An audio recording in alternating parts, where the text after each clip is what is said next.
guys, hello, another video for you all.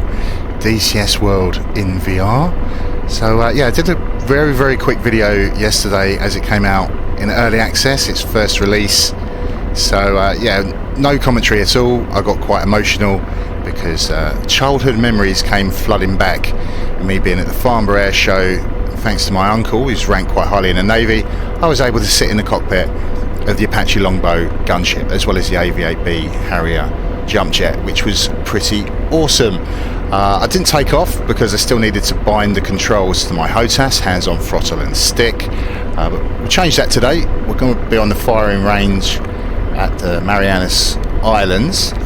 So really the point of me doing this video, there's real Apache pilots like Casmo on YouTube that will tell you all about the gunship, how to fly it, the systems and so on, but I just wanted to show, even with my old machine, this 2600K and a 1080 Ti 32 gig of RAM in the system, that I can still have a little bit of fun with it. Because if you went on Reddit, people would tell you that I shouldn't be able to do this, I shouldn't be able to have a fun experience, and yeah, they're right and wrong. So obviously at low level there'll be a lot going on, lots on the ground, and if I did multiplayer, I had a friend in the front seat, the co-pilot gunner. The multiplayer servers, it's just anarchy, and it's asking a lot of my system. Some of the campaign missions, they're heavily scripted, lots and lots going on, so again my machine could struggle. But because this is instant action, it's just a gun range, it's fairly simple, makes it a little bit easier on my system. There's lots for me to learn about the aircraft, to actually fly it, all of these systems. So yeah, I can actually have quite a lot of fun with it. Doing it in VR is absolutely amazing. I'm doing it with the Quest 2, it's wireless, it's actually pretty amazing. I don't feel tethered to the machine. I can look around, it's 3D, I've got an image for each eye. In the last video we had the IHADS reticule, it's like a monocle that goes over my right eye. So I've turned that off. We've just got the green symbology. Now what I can do is just close my right eye, and then I no longer see that because it's the right image on the screen. And so if I want to focus on the multifunction displays and all the buttons and switches, yeah, I can just close my eye to make my life a little bit easier. And because it's 3D, everything feels very real, like you can reach out and touch these buttons. So let's turn in. I think I've talked enough. We want to get cleared hot on the range, have a little bit of fun with a 30 mic cannon. I know people have lots of questions about my control setup and stuff like that, but yeah, we'll have a little bit of action, a little bit of fun. Hopefully we should get cleared soon to start firing.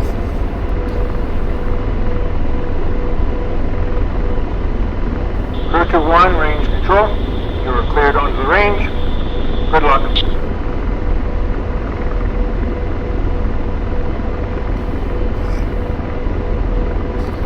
Let's see what we can see.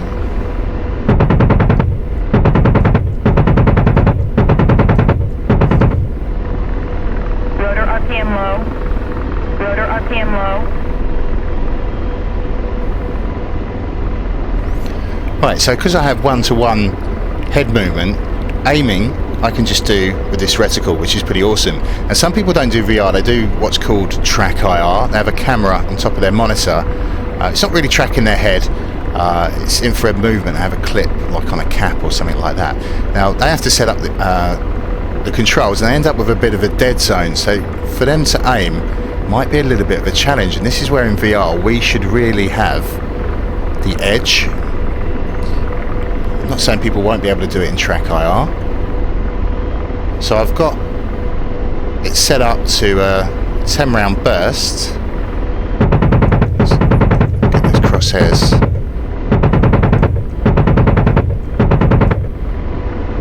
Yeah, 10 round burst every pull of the trigger.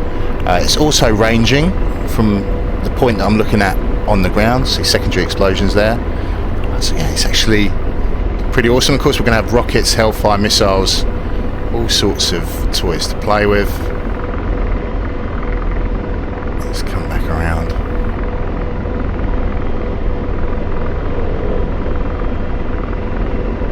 Let's put some rounds in the ocean just so you can see the splash.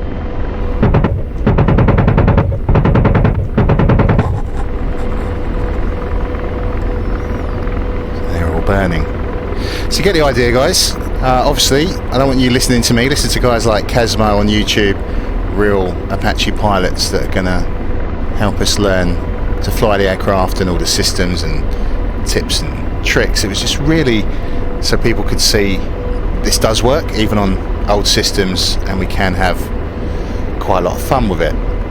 I will quickly mention the HOTAS that I use. It's the Thrustmaster T16K. It's really seen as like the budget entry level way to go. Ideally, I'd like to have a throttle with 2 sliders, one for the collective to go up and down, and one for the engine controls. You see over to the far left. More buttons, more switches would help, especially on the flight stick. The T16K stick is lacking hats and stuff like that. So to really get the best experience, you want as many controls as possible under your fingertips. Now, don't get me wrong, I've had my money's worth out of the T16K. I might want to have a little look at what Wing, Virpil and VKB do, make a decision, because if I'm going to really enjoy it, I need more controls. So let's leave it there, guys. Have a great day, have a great evening, whatever it is you choose to do after watching this, and as always, I'll see you when I see you next. Ciao for now.